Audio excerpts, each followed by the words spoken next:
Hello everyone. आज के इस लेक्चर वीडियो में हम सीखेंगे difference between linear sum and direct sum. बच्चों, लीनियर सम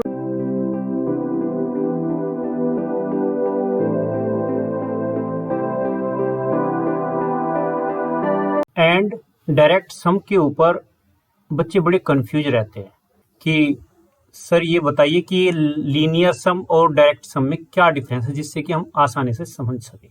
सबसे पहले हमें समझने की जरूरत है कि डेफिनेशन को, कि डेफिनेशन हमें क्या कहती है। उसके बाद फिर मैं आपको एग्जांपल देकर इसको क्लियर करूंगा कि किस तरीके से हम ये देख सकते हैं कि ये लीनियर सम है या डायरेक्ट सम है। ओके, तो डेफिनेशन ले लेते हैं। यहाँ पर हम दोनों डेफिनेशन को एक साथ ले रहे हैं जिससे कि हमें समझने में आसानी बने।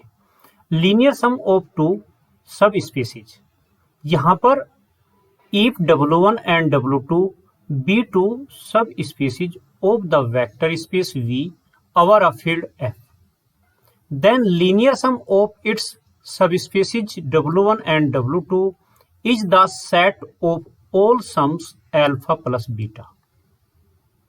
मीन्स यहां पर हमें क्या कहा है, लीनियर सम जो है वो set of all sums of alpha plus beta, where alpha belong to W1 and alpha beta belong to W2, denoted by W1 plus W2। That means हम ये लैंग्वेज भी लिख सकते हैं कि W1 plus W2 is equal to alpha plus beta, where alpha belong to W1 and beta belong to W2।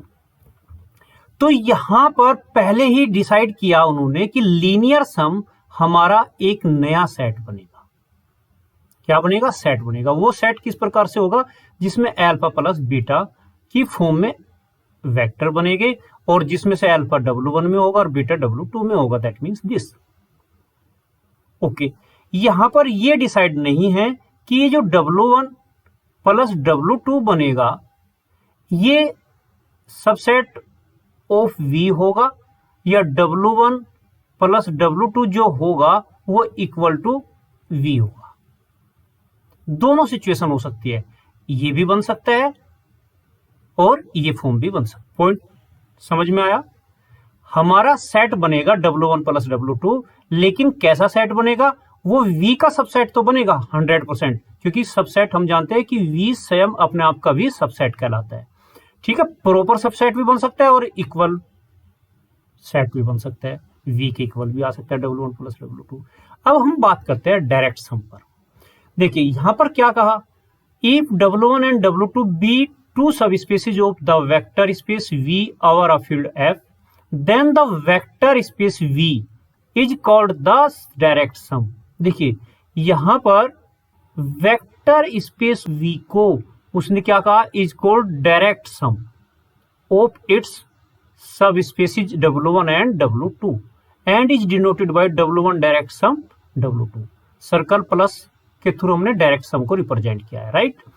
If every vector of V can be uniquely written as alpha plus beta, where alpha belong to W1 and beta belong to W2, that means W1 direct sum W2 is equal to alpha plus beta, where alpha belong to W1 and beta belong to W2। तो यहां पर ये language ये कह रहे हैं कि vector space V हमारा डायरेक्ट सम के इक्वल है। वेक्टर्स स्पेस V को ही हम डायरेक्ट सम कह रहे हैं। ओके, क्यों कह रहे हैं? क्योंकि V का हर एक एलिमेंट अल्फा प्लस बीटा की फॉर्म में लिखा जा सकता है।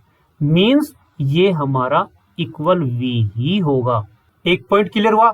मींस हमारा W1 direct sum W2 is equal to V ही होगा। यहां पर ये सबसेट वाली पोजीशन यहां पर नहीं होगी डायरेक्ट सम में।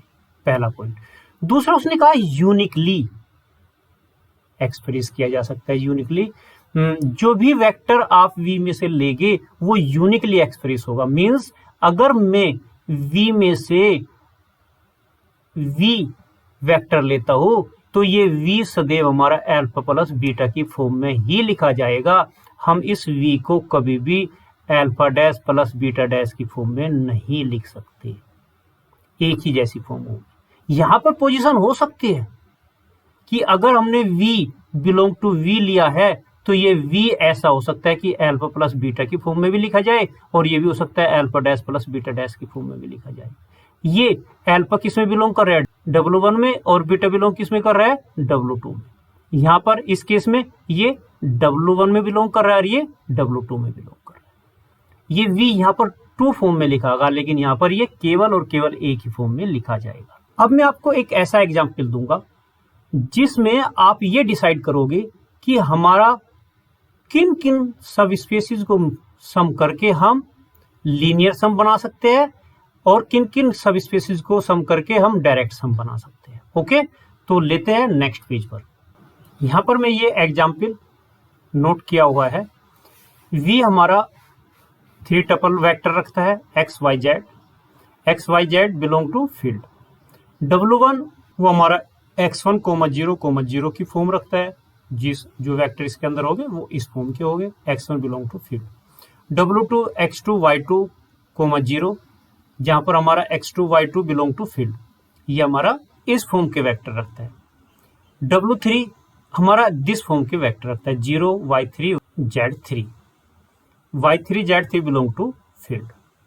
ओके, अब देखिए यहां पर इस एग्जाम्पल में हम फर्स्ट सम बनाते हैं किस किस का, W1 एंड W2 के लिए, राइट। तो लिखते हैं W1 plus W2 is equal to, यहां पर कैसा वेक्टर बनेगा देखते हैं। इस वेक्टर को इस वेक्टर के साथ ऐड करोगे, राइट। तो क्या आता है ऐड करने पर, x1 x2 ये ऐड हो जाएगा, x1 प्लस x2।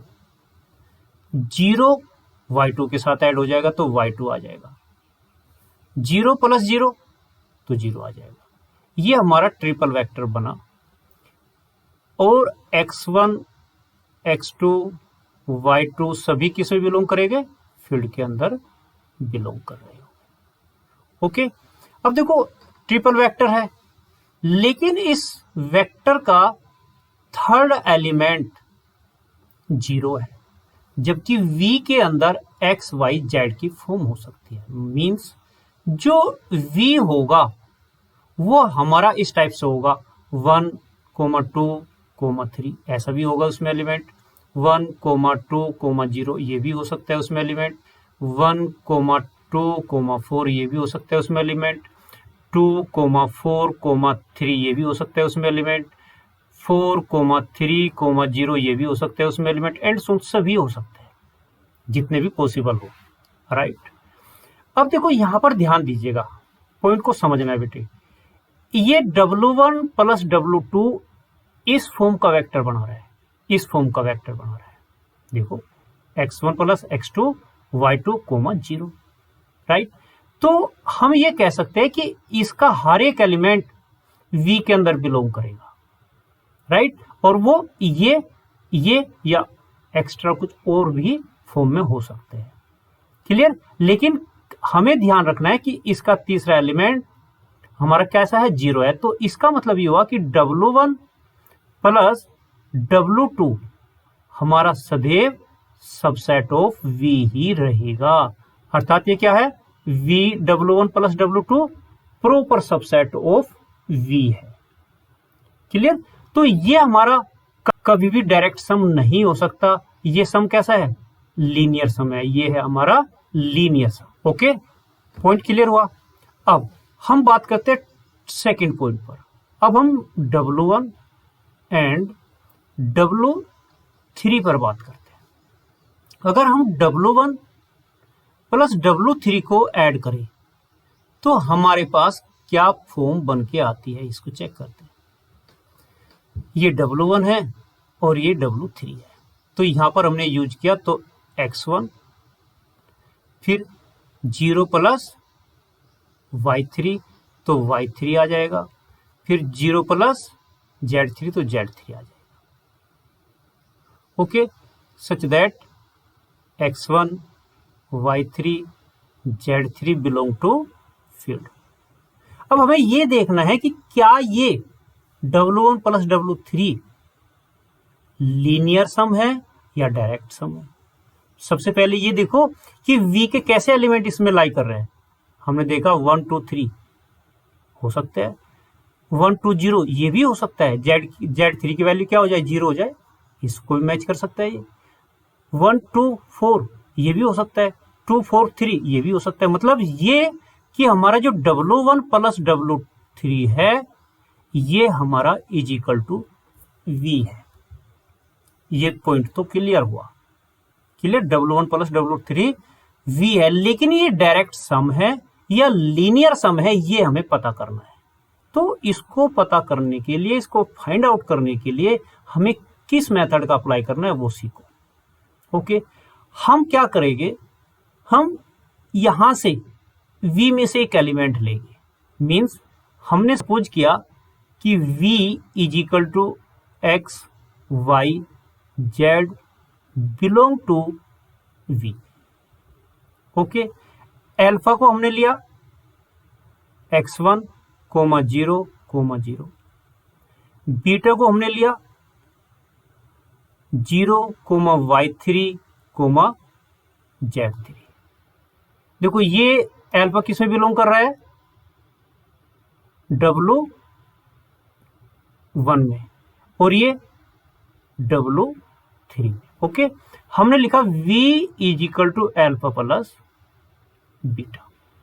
तो हमें मिलता है x, y, z is equal to, यहां पर हमें मिलता है x1, 0, 0 प्लस यहां पर 0, y3, z3।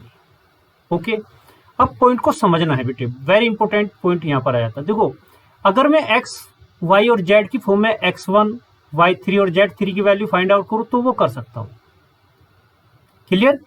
और अगर आप कहे तो x, y, z को मैं नंबरिंग ले लेता हूं, जैसे कि चाहे तो ये वेक्टर कंसीडर कर लो, चाहे ये वेक्टर या ये वेक्टर, एक वेक्टर मान लो, और फिर हमें x1, y3 और z3 की वैल्यू मालूम हो जाएगी क्या आ सकती है, राइट। तो यहां पर मैं कंसीडर कर लेता हूं 2, 4, 3, राइट। ये हमने इनको दोनों को सम किया तो ये आता है x1, y3, z3। Okay, next page में ले रहा हूं, तो बाय कंपेयरिंग आगे लिख देता हूं, x1 इज इक्वल टू हमें मिला 2, y3 हमें मिलता है 4, z3 हमें मिलता है 3। अब ये 3 इक्वेशन है, 1 2 3, इन 3 को सोल्व करें तो यही वैल्यू आएगी, तो ये यूनिक सॉल्यूशन हुआ, यूनिक सॉल्यूशन। ओके, तो इसका मतलब ये हुआ कि हम 2, 4 और 3 को अगर 2 वेक्टर की सम में लिखना चाहे तो किस टाइप से लिखेंगे, x1 के स्थान पर 2, 0, 0 प्लस 0, 4, 3 ऐसे लिख सकते हैं। मींस मैंने ये वैल्यूज इस इक्वेशन में पुट कर दी। ओके, मींस ये हुआ कि 2, 4, 3 ये केवल इसी फॉर्म में लिखा जा सकता है, किसी दूसरी फॉर्म में लिखा ही नहीं जा सकता, क्योंकि इसके सॉल्यूशन क्या है, यूनिक सॉल्यूशन है। तो ये भी यूनिक एक्सप्रेशन हुआ, ये हमारा कैसा एक्सप्रेशन है, यूनिक एक्सप्रेशन है। ओके, और यूनिक एक्सप्रेशन अगर है तो इसमें हमें मिलता है कि जो ये हमारा सम बन रहा है ना, ये डायरेक्ट सम है। ये क्या है, डायरेक्ट सम है of W1 and W3 is equal to V, means is equal to W1 direct sum W3।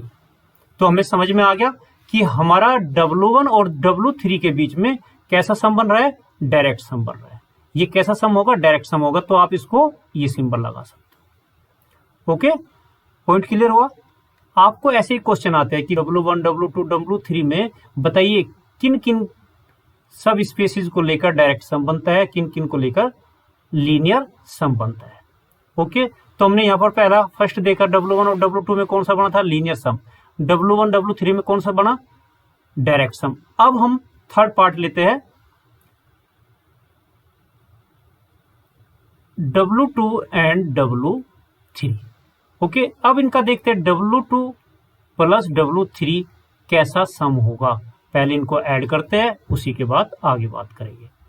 तो यहां पर देखो W2 ये है, W3 ये है, तो x2 plus 0, y2 plus y3, 0 plus Z3, इनको लिख दीजिए वहां पर x2 y2 plus y3 comma Z3 means हमारा W2 प्लस W3 में इस टाइप का वेक्टर बनेगा और ये हमारा x2 y2 y3 Z3 belong to field.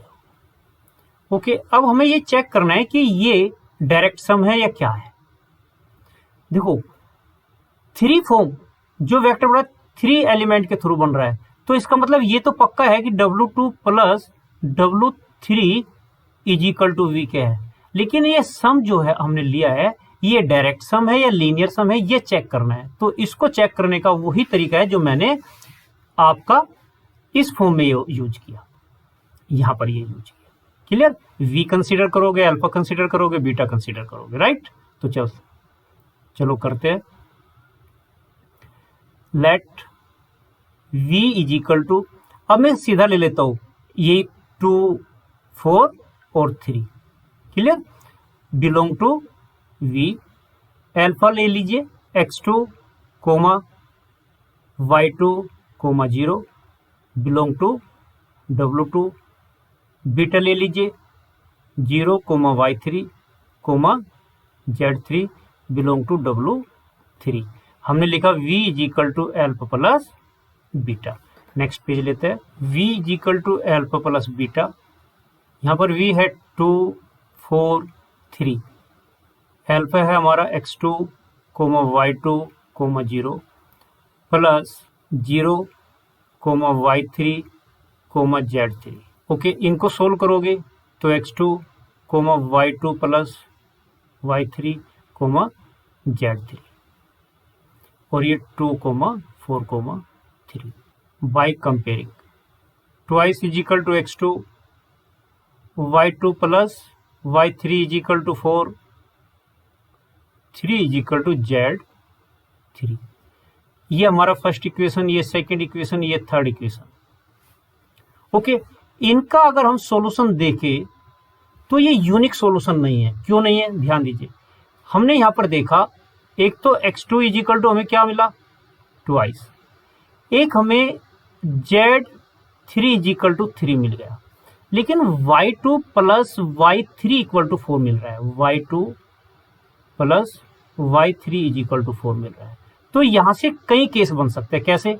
जैसे y2 को हमने 1 कंसीडर कर लिया, y3 को हमने 3 कंसीडर कर लिया। आप ये भी कर सकते हो, y1 को आप 2 मान लीजिए तो y3 को आप 2 ले लीजिए, y2 को आप 3 ले लीजिए तो y3 हमारा 1 हो जाएगा। इस तरीके से हम बहुत सी वैल्यूज कंसीडर कर सकते हैं। मतलब हमारे सॉल्यूशन सेट कैसे बनते हैं, देखो x2 इज इक्वल टू 2 बना, Z3 इज इक्वल टू हमारा 3 बना, और y2 हमने 1 लिया तो y3 हमारा 3 बनेगा। एक तो सेट ये बना। ये भी हो सकता है x2 हमने 2 लिया, Z3 हमने 3 लिया, y2 अब की बार हमने 2 ले लिया और y3 हमने अब की बार 2 लिया। ये 2 तो ये भी 2। अब ये भी हो सकता है x2 इज इक्वल टू 2 बना, Z3 इज इक्वल टू 3 और y2 हमने 1 लिया, y3 हमने नहीं, y2 को हमने 3 लिया, y3 को हमने 1 लिया। तो इसका मतलब ये हुआ कि हमारे बहुत से सॉल्यूशन एग्जिस्ट कर सकते हैं, इनफाइनाइट सॉल्यूशन एग्जिस्ट कर सकते हैं। ओके, तो दैट मीन्स हम 2 4 3 का एक्सपेंशन अगर लिखना चाहे तो इस प्रकार से लिखेंगे, जैसे 2 1 पहले इसके अकॉर्डिंग लिख रहा हूं, 0 प्लस 0 कोमा 3 कोमा 3, पहला एक्सप्रेशन ये हुआ। आप ये भी लिख सकते हो 2 2 कोमा 0 प्लस 0 कोमा 2 कोमा 3। देखो बिल्कुल इक्वल आता है कि नहीं सम करने पर। एंड सो इस प्रकार से हम इस वेक्टर का एक्सप्रेशन अल्फा प्लस बीटा की फॉर्म में कई तरीके से लिख सकते हैं, अर्थात ये यूनिक एक्सप्रेशन नहीं हुआ। तो ये यूनिक नहीं है तो हम ये क्या कहेंगे कि ये नॉट यूनिक। एक्सप्रेशन। तो हैंस जो W2 प्लस W3 बना जो V के इक्वल है, लेकिन ये क्या है, is linear sum of W2 and W3। तो इस तरीके से अगर हमें सब स्पेस गिवन है तो हम पता कर सकते हैं कि किन के बीच में लीनियर सम बनेगा, किन के बीच में डायरेक्ट सम बनेगा। ओके बच्चों, मैं समझता हूँ कि आपको ये लेक्चर वीडियो समझ में आया होगा। अगर आपको समझ में आया है तो अपने दोस्तों को शेयर करें, लाइक करें। अगर चैनल को पहली बार देख रहे हो तो सब्सक्राइब करें, साथ ही साथ बेल आइकन को प्रेस करें। मिलते हैं एक छोटे से ब्रेक के बाद नई लेक्चर वीडियो के साथ। Thank you for watching.